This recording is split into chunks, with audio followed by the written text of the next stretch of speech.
Plus le temps passe, plus il semblait condamné, tout le monde était en train de quitter le navire, même moi, mais Adobe semble se mettre un coup de pied aux fesses. Enfin, il était temps lorsqu'on voit la quantité de personnes exaspérées par l'abonnement mensuel et le manque de nouveautés. Mais ça y est, l'info est tombée et je suis passé à côté comme j'attendais plus rien de ces logiciels. Premiere Pro a été mis à jour avec de nouvelles fonctionnalités qui vont sûrement faire la différence, en tout cas faire plaisir aux utilisateurs. Et ça fait du bien parce que la dernière nouveauté en date, c'était l'extension générative de vidéo. Je sais pas si vous vous en souvenez, je crois que personne ne l'utilise parce que dans les faits, c'est complètement inutilisable. On a tout d'abord des ajouts qui sont déjà présents dans la version 25.5 de Premiere Pro qui est déjà sortie il y a 2 semaines, l'ajout de transitions et d'effets proposés par Film Impact, qu'Adobe a racheté. Tout ça sans augmenter le prix de son abonnement, ça fait plaisir. Ça fait quand même 90 nouveaux effets et transitions, ça rajoute beaucoup de choses au catalogue. Et il était temps parce que les transitions qui étaient présentes de base dans le logiciel jusqu'à maintenant, ça semblait vraiment sorti de Windows Movie Maker, c'était daté, ça avait au moins 20 ans de retard. C'était quand même assez intolérable quand on voit qu'à côté, DaVinci Resolve intègre énormément de transitions et d'effets de base gratuitement dans la version même pas studio, et surtout quand il y a juste à côté de ça,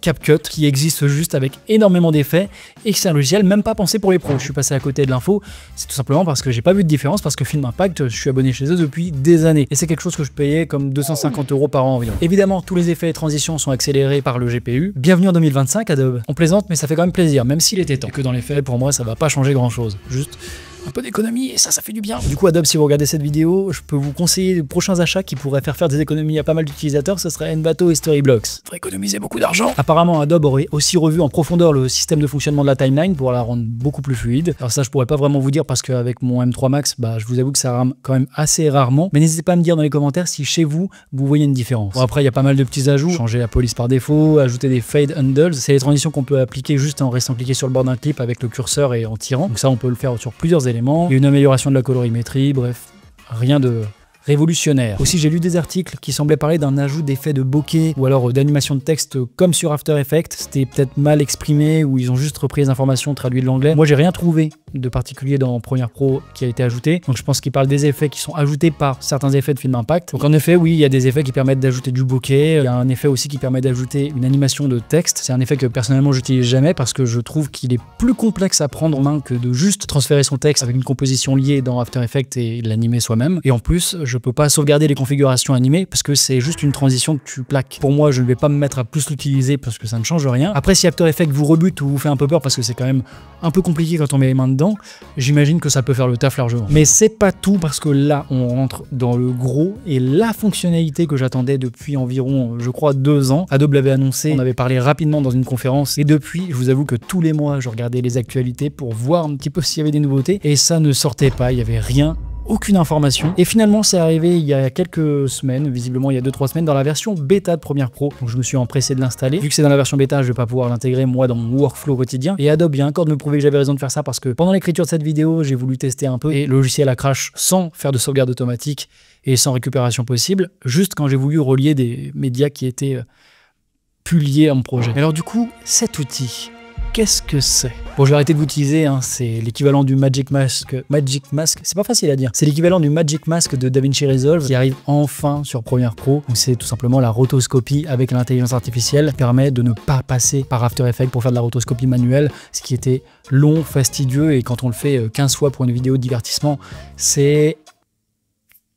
Je vais rester poli. Alors du coup, comment ça fonctionne? Un petit peu comme sur DaVinci Resolve au final. Là, je suis sur la version bêta de Premiere Pro. Donc, je vais prendre ce rush là, qui est une vidéo de ma compagne qui danse. Et je vais donc couper le début et la fin pour garder juste la partie qui m'intéresse. Je sélectionne mon rush, je vais dans l'outil masquage d'objets. C'est comme ça qu'ils ont décidé d'appeler ça dans Adobe Premiere Pro. Après avoir sélectionné l'outil masque d'objets, je vais sur ma prévisualisation, je sélectionne ma compagne et on voit qu'il a réussi à détourer. Alors il y a quelques petits soucis là, il comprend pas trop ce que c'est. Donc du coup, je vais pouvoir sélectionner en restant cliqué, faire un rectangle pour sélectionner les lunettes, pour sélectionner cette partie là. C'est la bêta, donc j'imagine que ça va s'améliorer par la suite. Et ensuite, une fois que c'est fait, je clique dans les options d'effets sur suivi de masque sélectionné en amont et en aval pour qu'il fasse un tracking de toute la scène. Ça va être 17 images par seconde. Ça a pris, allez, on va prendre 15 secondes environ pour une vidéo en 4K, 60 images par seconde. On voit maintenant que c'est traqué, mais on voit aussi surtout que le fond est toujours visible. C'est le truc qui est un petit peu tricky et je l'ai découvert en regardant des vidéos sur YouTube. Il suffit d'aller dans les options d'effets, de prendre l'objet masque et de le glisser dans opacité. Et là, on est bien détouré du fond. Et donc, je peux dupliquer ici, retirer le masque. Je peux rajouter un texte, super texte, trop crazy. Et je peux le glisser, disons ici, entre les deux clips. Voilà, on voit bien que c'est détouré Et c'est pas parfait lorsqu'on regarde les cheveux, ça détourne assez grossièrement, mais je trouve que ça fait largement le taf, parce que pour une vidéo de divertissement, personne va aller se dire c'est mal détouré au niveau des cheveux, je mets un pouce rouge. On peut augmenter le contour progressif, on peut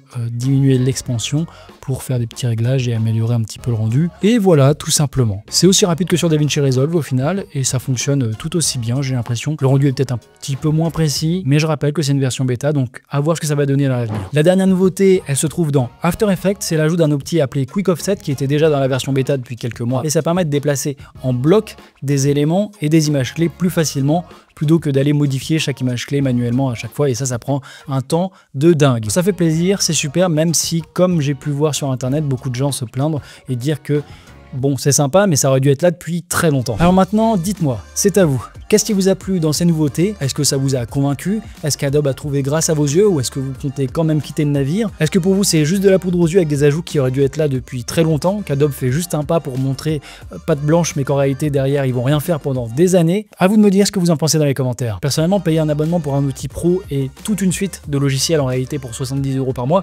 ça me dérange pas. Ce qui me dérange, c'est le manque de nouveautés, le manque de suivi et le manque d'écoute de la communauté. En ce qui me concerne, Adobe a gagné un léger sursis, reste à voir ce qu'ils vont faire dans les mois qui suivent.